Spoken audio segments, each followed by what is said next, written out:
What up, SNA Assassinators? This is Super Ninja Austin back here with another SNA podcast video on October 25th, 2024, where we're going to be talking about the wildest and intriguing wrestling news stories, rumors that you SNA Assassinators need to know from the Sportskeeda wrestling article. Starting off today with a wrestling veteran shares a live crowd reaction to Jey Uso's controversial segment on WWE Raw, with the bloodline. And it says right here, Jey Uso recently lost his Intercontinental Championship to Braun Breaker on Raw due to interference from the bloodline. Meanwhile, like some some have criticized the interference. The live crowd apparently had a different reaction. And it says right here, legendary journalist Bill Apter recently shared his thoughts on the match that ended with Braun Breaker regaining the title, while the bout seemed to get off on an even foot. The sudden arrival of the bloodline tipped the scales against the Yeet Master. As a result, Braun Breaker was able to capitalize on the opportunity to pin Jey. Speaking on Sportskeeda's, the Wrestling Time Machine, hosted by Bill Apter, the veteran recalled how the live WWE audience reacted to Bloodline's appearance. While many may not have liked it, the fans in the arena were apparently pumped. He explains, I don't know how it came across on TV, but the live crowd, when the bloodline came out, went nuts, in a negative way, but they went nuts, and you could feel the emotion from the fans there, that they didn't know what was going to happen. Like Teddy said, this didn't hurt Jey Uso at all, because it was a screw job finish. And WWE Hall of Famer I also commented on this match between the Yeet Master and the new two-time Intercontinental Champion. But regaining the Intercontinental Champion, were you absolutely upset about the matter, or did you expect this to happen due to the bloodline interfering, and you already expected that to happen, considering Jey Uso made an appearance on last week's SmackDown, which I kind of figured that, and I even said that I wasn't really surprised. And then when I watched it, I didn't got surprised when they were in the audience and with Soul Cold buying a ticket, which, yeah, I'm not sure if that make any sense. But then again, he's a SmackDown wrestler, and he's supposed to sell that he's not supposed to be there, which is true. It's all part of the draft. When Jey Uso was drafted to Raw at the beginning of this year, and then Soul Cold and the Bloodline were over on SmackDown. So I guess this makes sense in some capacity. On the other hand, with them already working on WWE, I'm not sure if it was a good idea to buy tickets. Maybe he could have convinced somebody on Raw, like Adam Pearce, to make an appearance. But I don't think Adam Pearce would allow. And I guess this made sense in that way, for him to get inside the building and interfere. But the other thing, on the other hand, how come Adam Pearce did not escort them out of there, when they try to interfere? So they made this confusing between kayfabe and reality side of things. Maybe they should have thought this through. Adam Pearce did escorted them out. It was actually the Tongans that he did it to. While Solo and Jacob Fatu were still on the other side of the arena. But yeah, either way, let me know down in the comment section right down below what was your reaction on to this. And do you agree with Bill after like the fans were definitely were selling this incident happening like with uh with the fans that were not liking the idea of Jey Uso losing the Intercontinental Championship in the short reign of 28 days. Well, I think this is I totally agree with them on that, but the only thing I would be okay with this is because it's telling the story right here that Jey Uso is definitely going to help his brother Jimmy and his cousin Roman, even though he don't give a care like what they say, like he's gonna try to get some revenge on Soul Cold because of him losing a title that helped him help him confirm that he's ready to be a full-time singles competitor and even main eventer. Like that, and Soul Cold ruined that for him. So he's gonna help Jimmy Uso and Roman Reigns out against him, perhaps at War Games in November. And then they'll probably try to do the same with Sami Zayn, try to convince him of rejoining the Bloodline at least for just one night only. But moving on, we also got Teddy Long, like also commented on the match, and he was quite pleased with how Jey Uso's loss was booked, despite only holding the title for less than a month. And it says on the same episode of the Wrestling Time Machine, he Teddy Long shared his thoughts on the fight. According to him, Jay's loss was believed and did not hurt his character. He explained, I thought the match was great, and the way they took the title like it was believed, because you take a guy, you do 3 or 4 things on the outside, what I mean, you pretty much got him tired up and beat up. So the way that they done that, Uso he was beat up. He just couldn't take it no more. Then Breaker hits him with the big spear, and uh and that's it. For now, fans will have to to stay tuned to see what is next for Jey Uso in WWE. And do you think that Jey Uso can make another SmackDown appearance on tonight's show, just like he did go, or do you think that he's gonna wait until this coming Monday to what's that called to call out the Bloodline, or I don't say call out, more send a message to them and let them know that they took away the most valuable thing that made him into a full complete single star, and that was the Intercontinental Championship. But let me know down in the comment section right down below what's your hot take onto this matter, and do you think that we could and do you think that we're gonna see Jey Uso gonna make an appearance tonight, and do you agree with, and most importantly I want to ask you, do you also agree with what's his name, Theodore Long, for his opinions about Jey Uso's loss, and it did not kill his momentum and credibility? And I totally agree with the former SmackDown general manager. It didn't kill it it didn't bury him, because it was he got distracted. And he was just a pinch away from beating Braun Breaker by spearing him right into the corner and bringing him back in the ring and try to go for it one more time. And this time it probably would have been it, like the last time when they fought, when he was the Intercontinental Champion the first time. But yeah, I think. It was not big, and I think he's gonna get more singles gold in his future as the main event Yeet Master. So, but yeah, but yeah, he's he is gonna be a champ.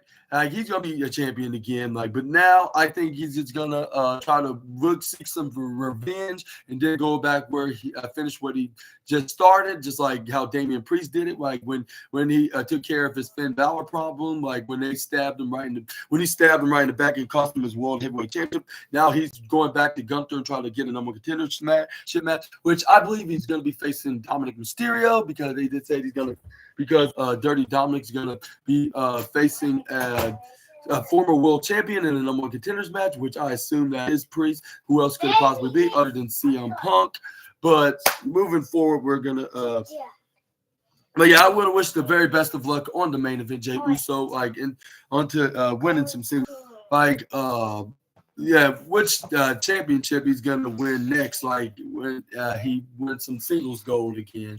But moving on forward, we got some lawsuits filed against TKO, WWE, and Vince and Linda McMahon for sexual abuse.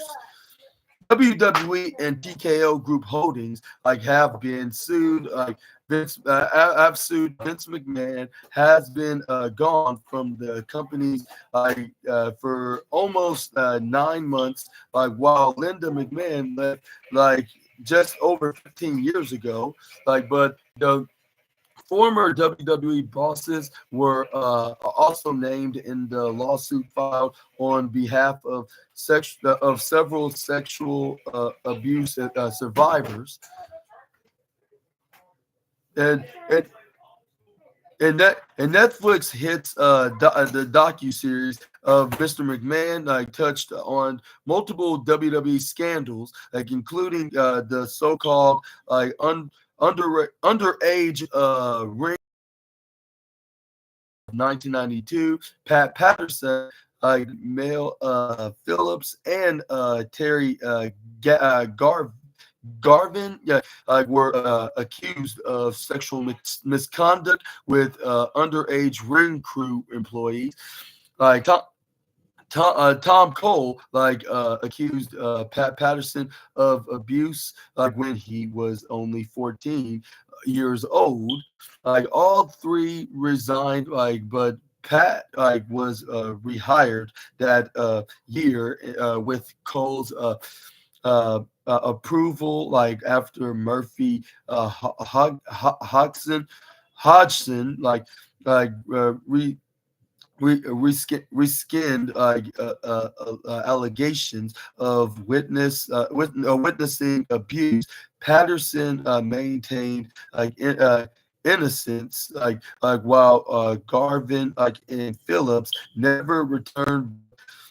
But Garvin did settle, and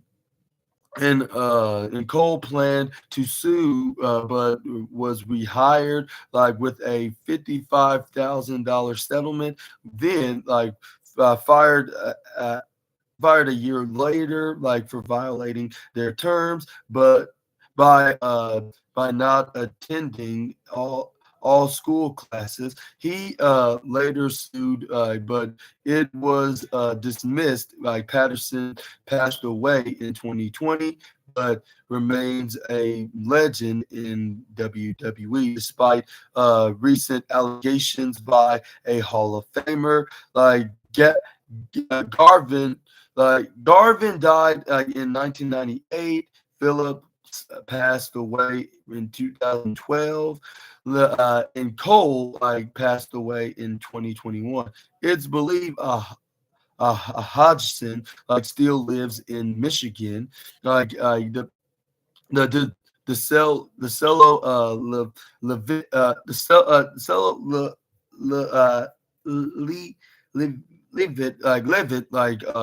law firm, the Dicello Levitt lawsuit firm, law firm, the Dicello Levitt law firm of Chicago announced today that a major lawsuit has been filed against WWE, TKO, and the McMahons on the behalf of John does John does 1 to 5. Like the press release noted how these 5 survivors were known as ring boys within WWE, and they were described as underage boys hired by former announcer and ring crew like Chief Chief Mel Phillips Jr. to help with Iran's in order pre-work. The the WW and it's been stated by the law firm, the stated by the law firm, the WWE and McMahon's had a responsibility to these underage boys, and they failed them like in the worst way possible. We will vigorously fight to uncover the truth like about this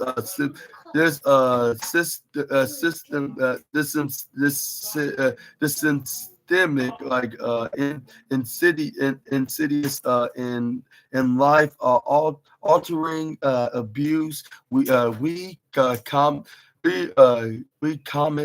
command our clients for their bravery like in coming forward.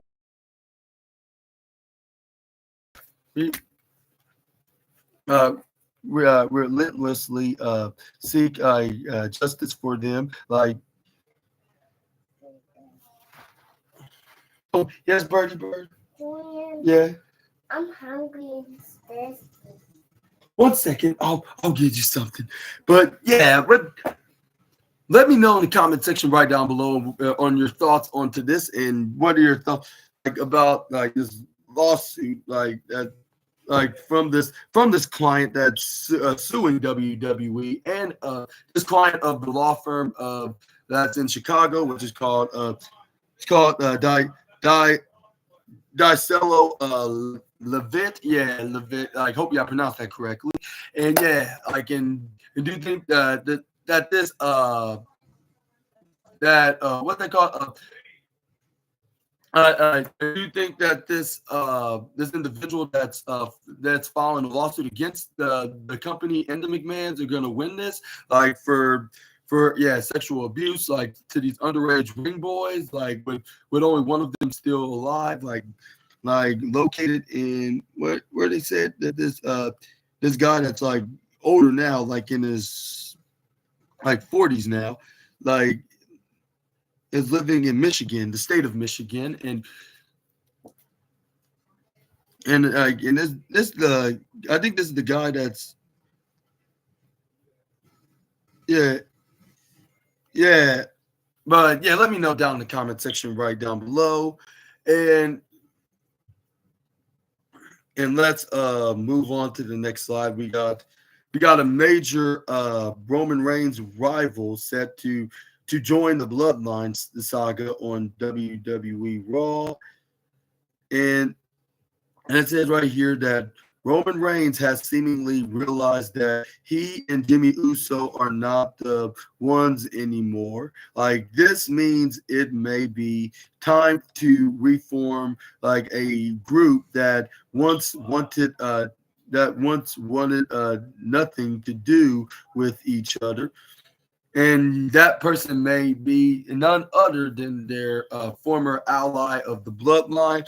That's the former Intercontinental Champion and cousin and twin brother Jey Uso himself, main event Jey Uso to be the exact. And he recently lost his Intercontinental title last Monday on the Red Brand show, to a timely interference from Jacob Fatu with Sol Sikoa and his Bloodline sabotaging Uso's first singles title reign. In Mr. Main Event is likely ready to consider joining the OTC on the upcoming episode of Raw.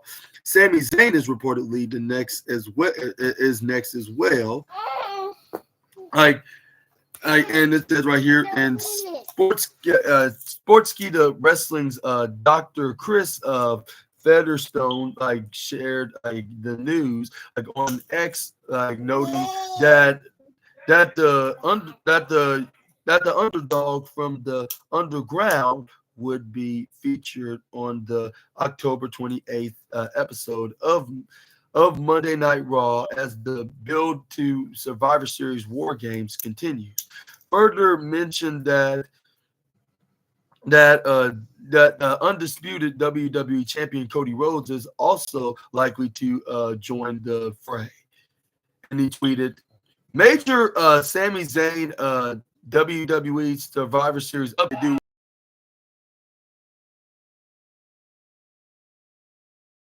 going to be 4-on-4, and it's going to be only the new bloodline that features Tama Tonga, Tonga Loa, Jacob Fatu, and Sol Sikoa versus the new, the OG bloodline with Roman Reigns, Jimmy Uso, Jey Uso, and Sami Zayn.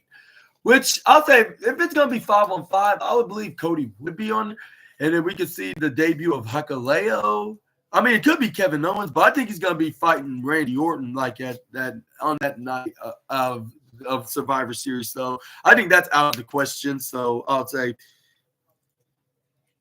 yeah, it's likely going to be Hakaleo. That's going to be him finally going to be making his debut, and then he's going to join Solo's team, and then it's going to be 5-on-5. And if this does happens, do you think who do you think is going to win?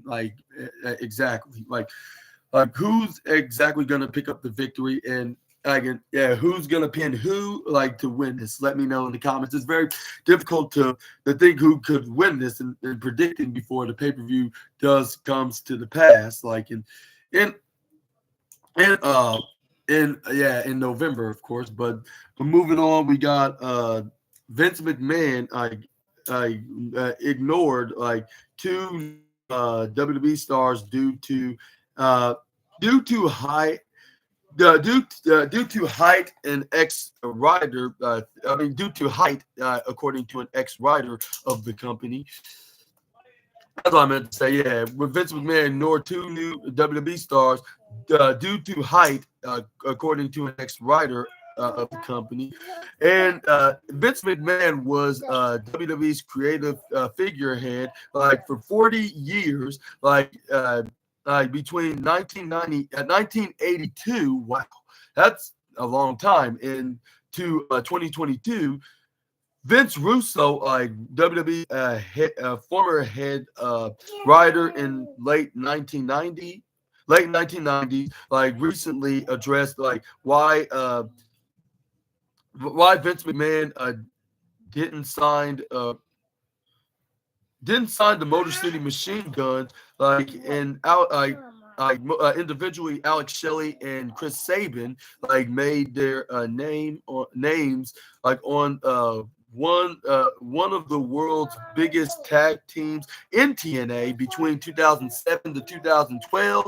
On the October 18th episode of SmackDown, they defeated A-Town Down Under and Los Garza on their WWE debut. Speaking to Sportskeeda's wrestling's writing with Russo, hosted by Mac Davis, and the former writer, Russo questioned whether Sabin and Shelley's height held them back. He also referenced how McMahon finally signed AJ Styles in 2016 after the Phenomenal One spent 12 years in TNA. He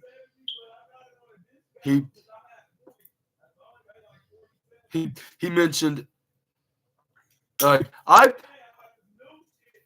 just happened, Birdie? I would say with McMahon with Vince, I'll say with Vince it was probably I'm not sure if I could fix it like this. You just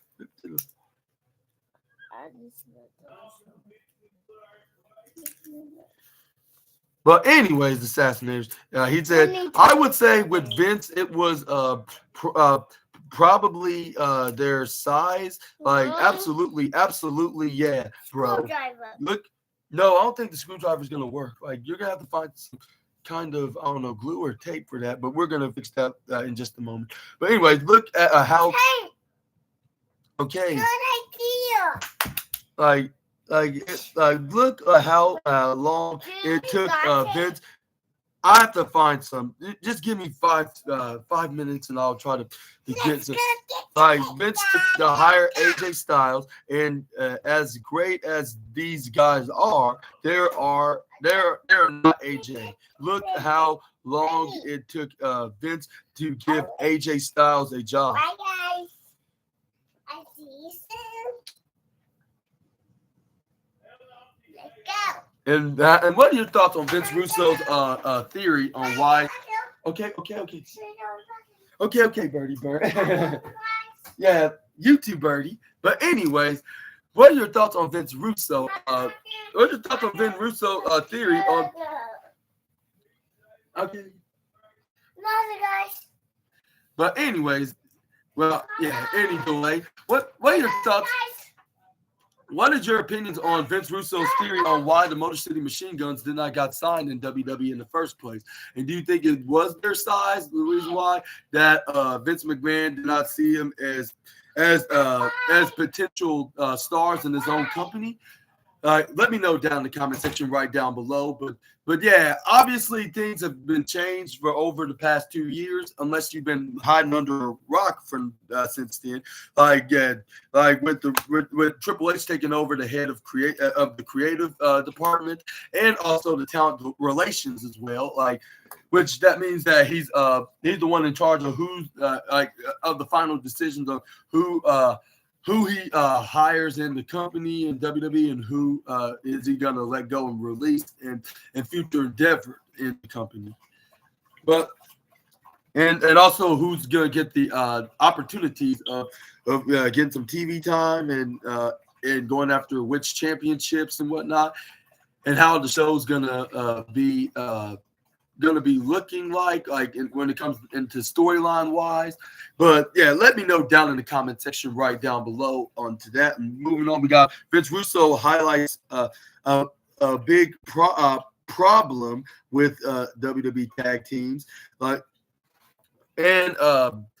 in the October 18th episode of SmackDown, also featured DIY's Johnny Gargano and Tommaso Ciampa win over Pretty Deadly and the Street Profits. While watching the match, Vince Russo noticed that WWE rarely.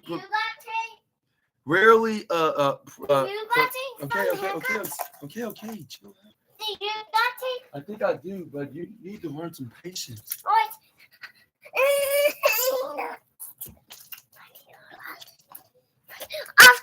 Okay, chill out. I'm not sure if it's gonna work. Subscribe. Dr. Channel. Okay. Right now. It works.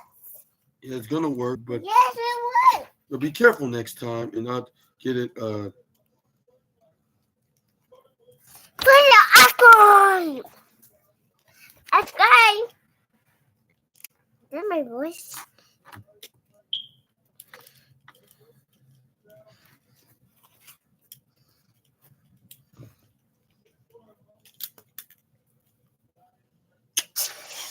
Oh my gosh, why did this fail? I try to do my best, Birdie, bro. Hopefully it worked. Don't pull it out. Doesn't work. Okay, I'm just gonna ignore you. But anyways, while watching the match, Vince Russo noticed that WWE rarely provides, if we have some, Birdie, I don't think we do, individual backstories like for no, Uncle Julian, Super Ninja Austin ran out. I'm so sorry. Uncle SNA needs to buy some more. Bye. For tag teams like Angelo Dawkins and Montez Ford, and he explains and points out, you have tag teams, like, but bro, we still have to know who the individuals are. We look at the Street Profits tonight, man. I don't know anything like about Dawkins. Like the only thing I know about the other dude, like Montez Ford, is he's married to Bianca Belair. They've gotta be separate. They have to be separate. You've got to separate human beings. Russo also gave his take on why the Motor City Machine Guns are not as special as they once were. But what are your thoughts on the Vince Russo's? And do you think that they need to be separate in order to succeed fully in WWE? I think in a way he has a point on to that, but at the same time, like, you don't really have to split them up unless they're going to be if you don't see them as a tag team, like that's going to be on the same pay. If they're not going to agree to split them up like in their separate ways, which I think, like, if you're going to do, you're going to have them separate, like, I think you should like indeed like split them up if you're going to put them in a rivalry. I'll say if you're trying to put them in a rivalry, it's best to split them up, like with them one turns on the other, like with Montez Ford could turn heel, or Angelo Dawkins could do it, like vice versa. Or I don't know, like either way, I think it should be Montez Ford though, like given that his wife is probably going to turn heel, and I'm not saying that because I mean that should be the only reason why, like unless they're going to turn into a power couple, that should be the reason. Like some kind of a power couple that's gonna be like in alliance themselves, like with them being a mixed tag team, and I agree with Vince Russo about that. Like most people like only know like anything about Montez Ford alone is that he's married to multi-time women's champion Bianca Belair, like, and nothing more than that. And I mean, that's, and for me, that's not the only reason why I know about Montez Ford. Like, I remember seeing Montez Ford, watching him since NXT before I knew he even was married to Bianca Belair. The only reason I knew was like right after when I started knowing, seeing the things that I didn't know about Montez and Bianca. So yeah, like, but when it comes to people that didn't watch NXT or that watched only the stuff on the main roster like Raw and SmackDown, they don't know that. Like they didn't know like they don't know anything about like the exclusive things about Montez, because they hardly showed any outside information for him, what he's like outside of the tag team and the husband of the EST. And that is, and that what Montez Ford could capably do, like as a single star, which he needs to be. And I know just the perfect guy that he should main event WrestleMania, just like his wife did like 3 years ago. But that's a different conversation for a different day. But I want to ask you this question, also, which is there was another question that I wanted to ask you, and what was your thoughts on the triple threat tag team number contenders match? And do you think, despite this blunder, like, do you think that they successfully succeeded this match? Which I sure think they did. They successfully, They successfully executed this match. That's the word I'm using. I mean, succeeded is a good word for what I'm looking for. But I think, the term I should have used is executed. They successfully. Do you think they executed it correctly? And I think they did. Like, especially with the debut, especially how they booked the Motor City Machine Guns' debut match.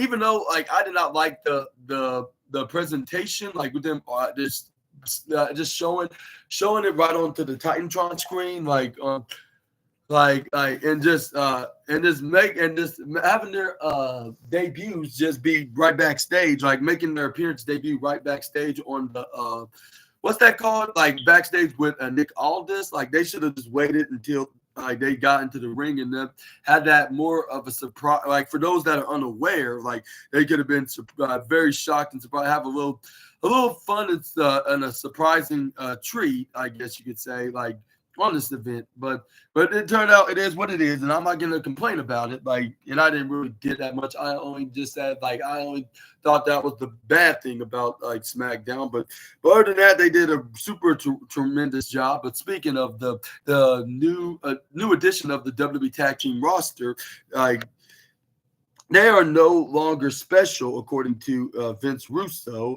And Motor City Machine Guns made their WWE debuts, long-awaited debuts, let me rephrase that, on the October 18th episode of WWE SmackDown. Former WWE writer Vince Russo worked with the tag team in TNA and believes they are no longer as special as they once were.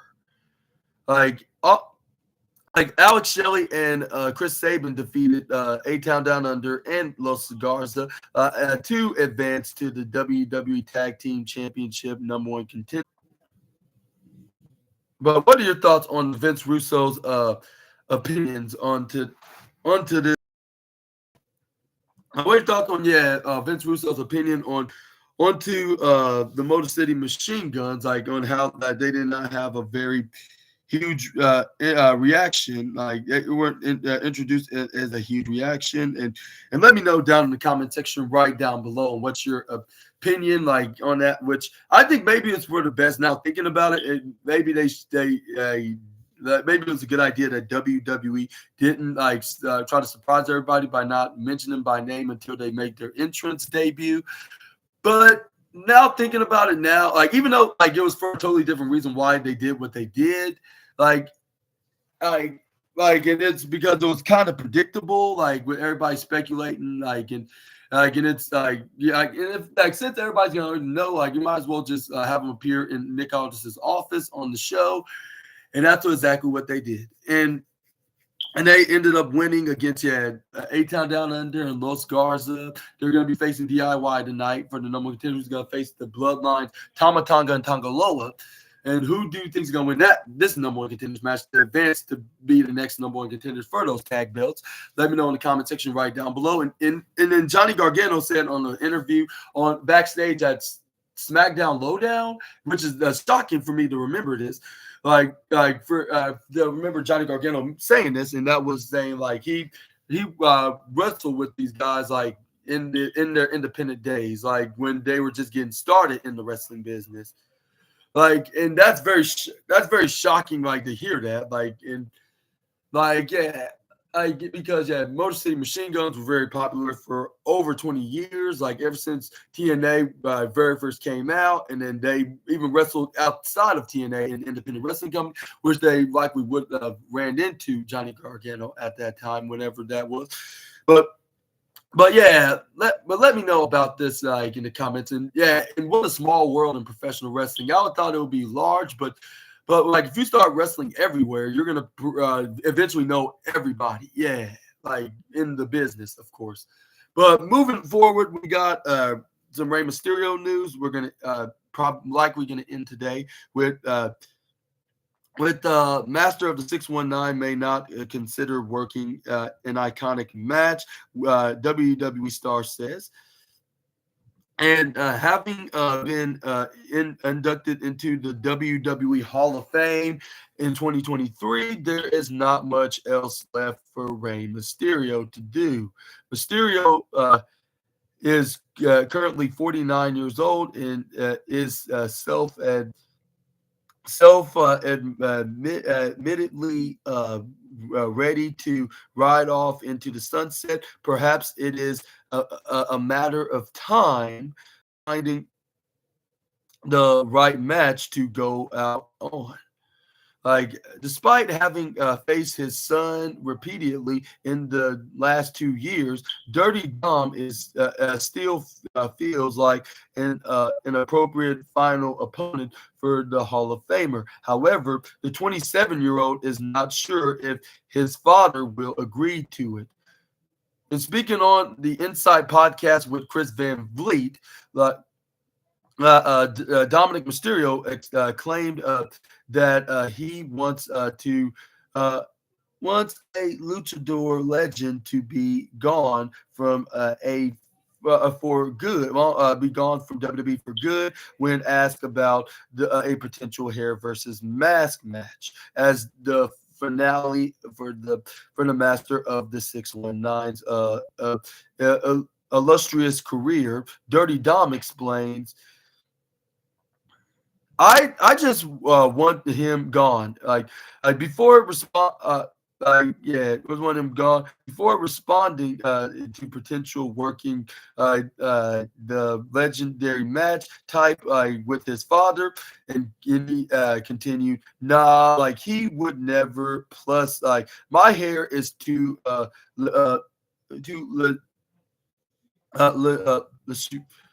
is loose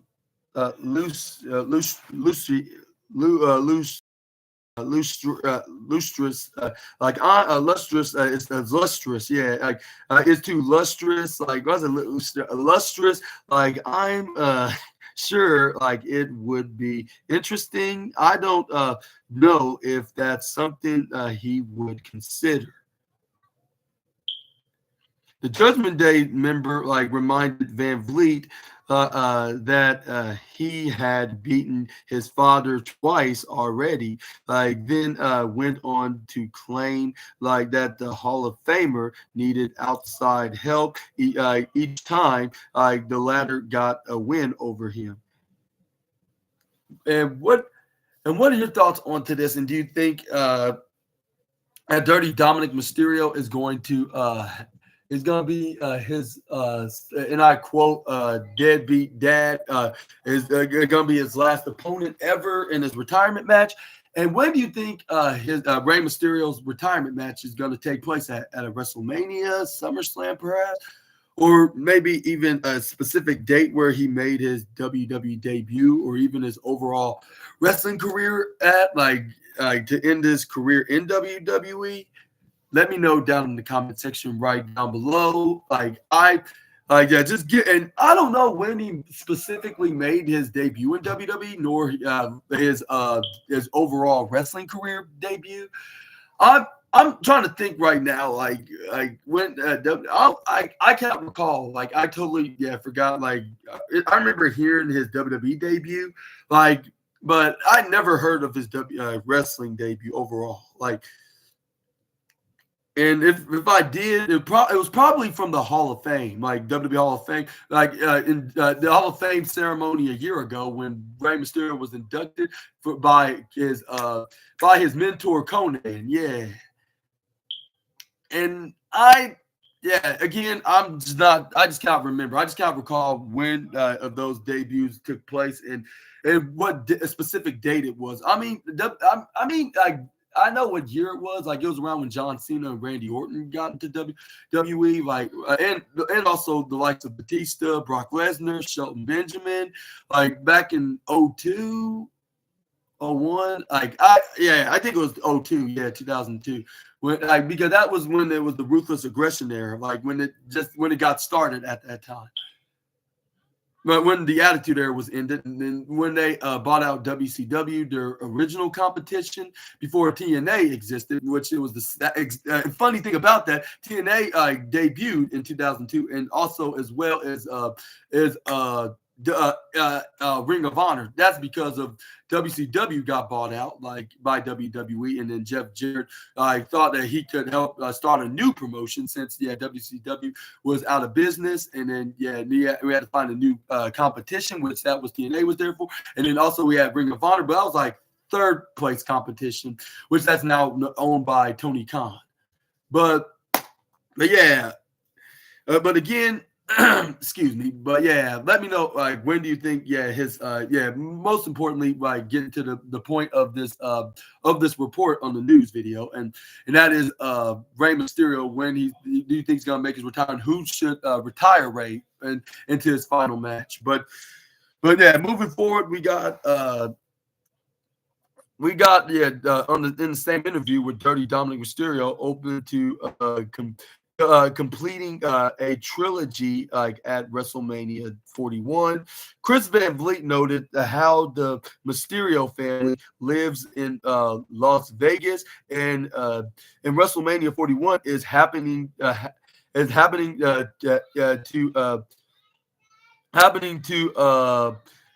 host to be hosted in Paradise, Nevada, like in Dirty Dom, like retorted like with the fact that Rey Mysterio might wear the mask like if he loses, like so people will have to look at the legendary luchador's ugly face, nonetheless, like the former NXT North American champion added that if that is what needs to be done, he will not hesitate.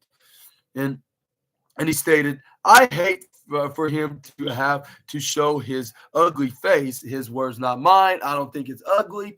To be honest, I've seen him without his mask before. He looks pretty great for a guy for the guy that for a guy that looks I'll say, I'm not saying this because I'm attracted to Mysterio. I'm just saying it because like he looks like decently handsome for a guy for his age and his appearance, I should say. Yeah. If you want my opinion about the luchador, and I think that like, and I'll say, and then for the perspective of his wife, what's his name? What's her name? Angie Mysterio. Yeah. But anyways, like, as what he was saying, like I don't want to do that to people, but at the same time, if it's the necessary evil that that must be done, we'll see. And it says right here, like on the July 8th episode of Raw, like this year, the Judgment Day member like teamed up with Women's World Champion Liv Morgan, who assisted him in defeating Rey Mysterio for the first time in his career. He manages to end the Hall of Famer's career within the next 6 months. Bear watching. And what are your thoughts like about this? And do you think should be the one to defeat Rey Mysterio? And if so, do you think it should be at the Showcase of the Immortal event next year in 2025 at WrestleMania 41 in Las Vegas, Nevada? Let me know down in the comment section right down below.